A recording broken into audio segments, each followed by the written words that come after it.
This is lecture 3 on gravitation और last के lectures में हम लोगों ने न्यूमेरिकल्स किए थे ऑन कैलकुलेटिंग द फोर्स। सारे वेक्टर फॉर्म भी किया था, सुपरपोजिशन प्रिंसिपल भी किया था। ठीक है, आज नया टॉपिक है एक्सेलरेशन ड्यू टू ग्रेविटी। ये टॉपिक आप लोगों ने पढ़ा हुआ है क्लास 9 में, acceleration due to gravity. So basically you are going to talk about the acceleration, that is clear. Acceleration due to gravity, gravity जब किसी ऑब्जेक्ट पर जो एक्सेलरेशन देती है उसको, that is acceleration due to gravity. ठीक है, तो बेसिकली होता क्या है, फ्री फॉल नाम की एक चीज़ होती है। फ्री फॉल क्या होता है, जब कोई ऑब्जेक्ट गिर रहा है और उस पर सिर्फ और सिर्फ gravitational force of the earth is acting, उसके अलावा कोई एक्ट नहीं कर रहा।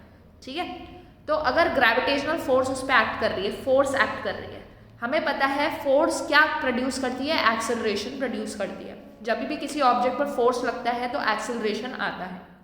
तो ग्रेविटेशनल फोर्स उस ऑब्जेक्ट पे जो एक्सेलरेशन प्रोड्यूस कराती है, that acceleration is acceleration due to gravity. Okay, तो इसको क्या, इसकी डेफिनेशन क्या होगी, it is the uniform acceleration produced in a body due to the attraction of the earth, that is due to gravity. ठीक है, ग्रेविटी क्या होता है, it is the gravitational force of the earth. Okay, it is a vector, acceleration vector होता है which is directed towards the centre of the earth. तो इसकी direction भी होगी and it is towards the centre of the earth. Okay, now expression for g on the surface of earth. अभी क्या है, हम ऑब्जेक्ट कहाँ पर कंसिडर कर रहे हैं, we are considering the object at the surface, surface पे कंसिडर कर रहे हैं, on the surface. Okay, so consider a body of mass small m which is lying on surface of the earth. Okay, the gravitational force of attraction between the earth and the body is given by F is equals to g m upon r square, जहाँ पे r radius है। इन दोनों के बीच का distance क्या होगा, radius ही होगा ना। अब वो जो मास है उसका जो साइज है, it is negligible as compare to earth, तो जो भी पूरा डिस्टेंस है उनके बीच में, it is the radius of the earth. ठीक है, अब let g be the acceleration due to gravity on that surface. F is equals to ma होता है, हमें पता है।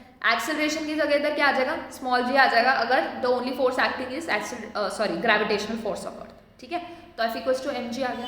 तो 1 और 2 को कंपेयर करोगे तो क्या लिखोगे, small mg is equals to G M M upon R square. तो m से m कैंसिल हो गया, तो g की वैल्यू कितनी आ गई, G M upon R square. मतलब हर बॉडी जो फ्री फॉल कर रही है, हर बॉडी, उस पर सेम एक्सेलरेशन आएगा because of gravitational force of earth. ठीक है, हर बॉडी में इररिस्पेक्टिव ऑफ इट्स मास। क्यों, क्योंकि इसके फॉर्मूला में मास ऑफ अर्थ है, मास ऑफ ऑब्जेक्ट तो कहीं आया ही नहीं, तो एक्सेलरेशन सेम होता है। इसलिए तो हम 9.8 मीटर पर सेकेंड स्क्वायर लेते हैं जब भी ऐसे क्वेश्चंस करते हैं। हम क्या मास के अकॉर्डिंग उन्हें चेंज करते हैं, नहीं करते। ठीक है, क्योंकि it is independent of the mass of the object. Okay, this equation is independent of mass of the body and depends on only on the mass and radius of the earth or the planet which we are talking about. So its value is 9.8 meter per second square. किधर होती है 9.8 meter per second square? Only on the surface. Remember, only on the surface. Because we know this is not a constant value, it varies. Okay? तो next topic वही है, variation of g. तो g हर जगह 9.8 meter per second square नहीं होता। तो variation क्यों आता है, किस किस वजह से आता है, तो 4 मेन रीजंस हैं। पहला तो है due to the shape of the earth, earth की शेप की वजह से जो वेरिएशन आ रहा है, पहला वो। दूसरा, height from the surface of the अर्थ।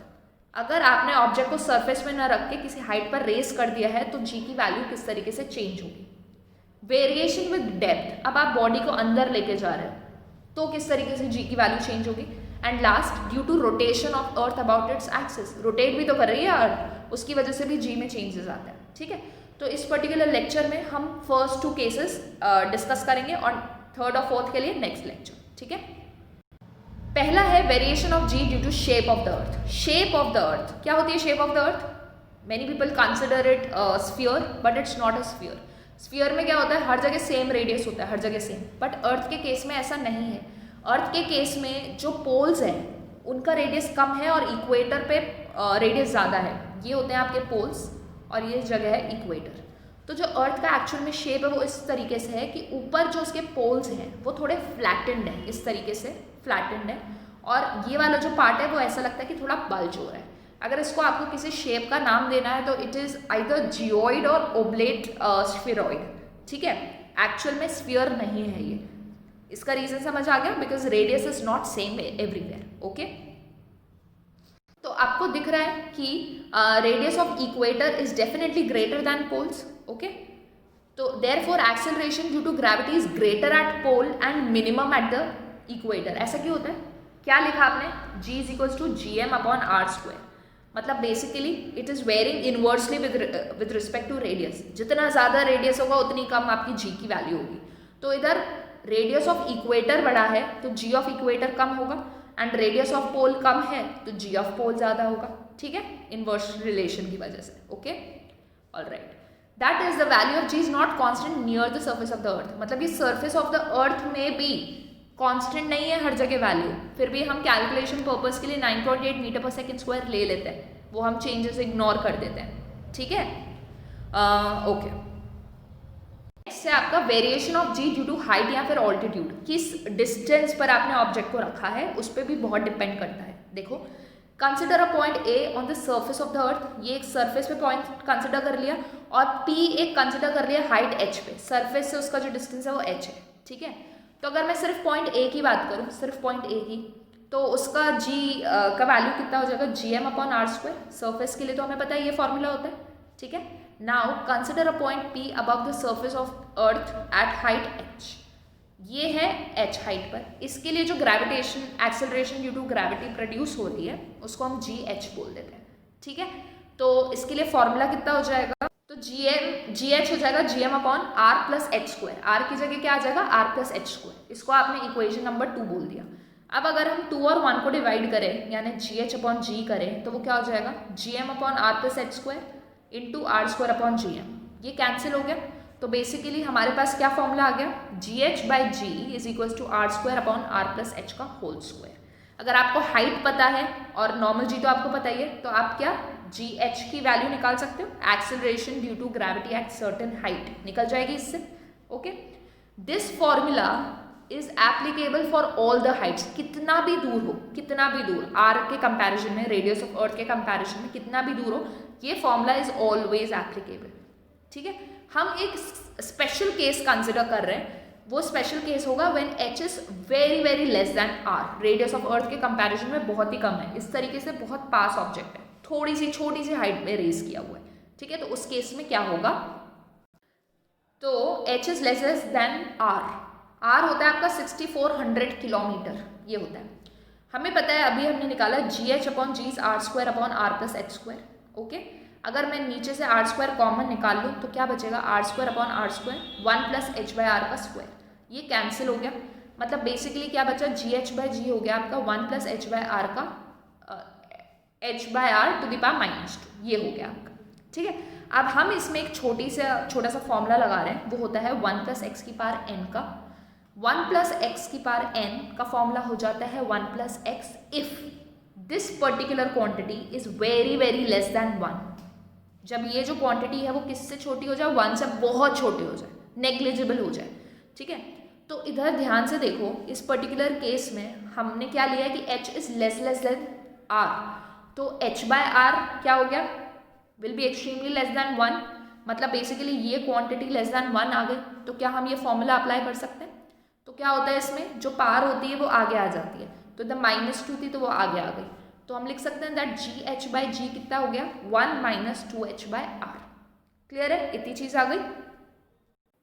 और जी एच कितना हो गया? 1 minus 2h by R into ji.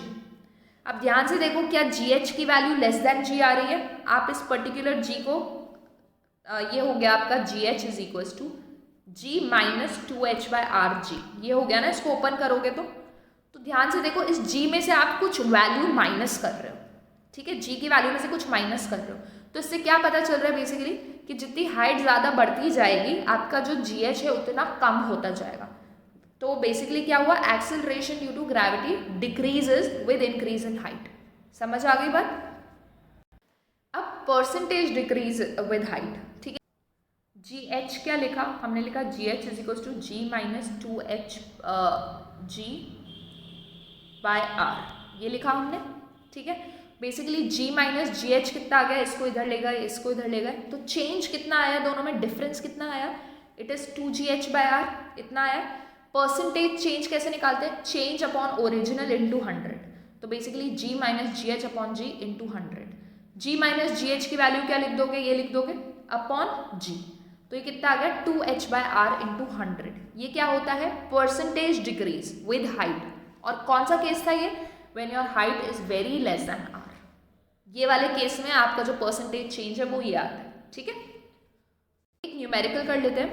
A body weighs 200 newton on the surface of the earth, how much would it weigh at a height which is equal to radius of the earth. मतलब इस point के लिए आपको पता है, आपको इस point के लिए कैलकुलेट करना है जिसमें ये जो डिस्टेंस है it is equal to the radius of the earth, ठीक है। इजी क्वेश्चन है।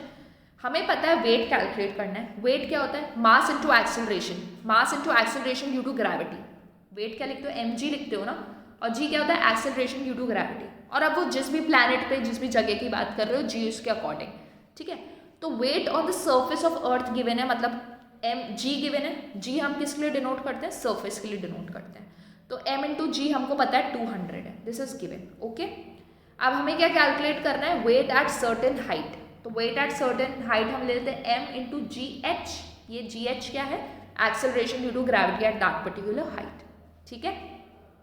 Now we know that g h by g कितना होता है? R square upon R plus h का whole square, okay. R square और h की जगह क्या लिख दोगे? आर लिख दोगे, क्वेश्चन में गिवन है। तो ये कितना हो गया? 2r का स्क्वायर। तो बेसिकली कितना हो गया? 1/4। जी एच की वैल्यू कितनी आ गई? g/4, okay. अब हमें वेट निकालना है। वेट क्या होगा? mgh, यानी m इंटू g/4। तो mg की वैल्यू 200 थी, ठीक है, 200 थी ना। तो 200/4 या इसका मतलब है आपका कितना आ गया? 200/4 50 न्यूटन आ गया। ये 25 न्यूटन लिखा था, 50 न्यूटन, ठीक है, ओके।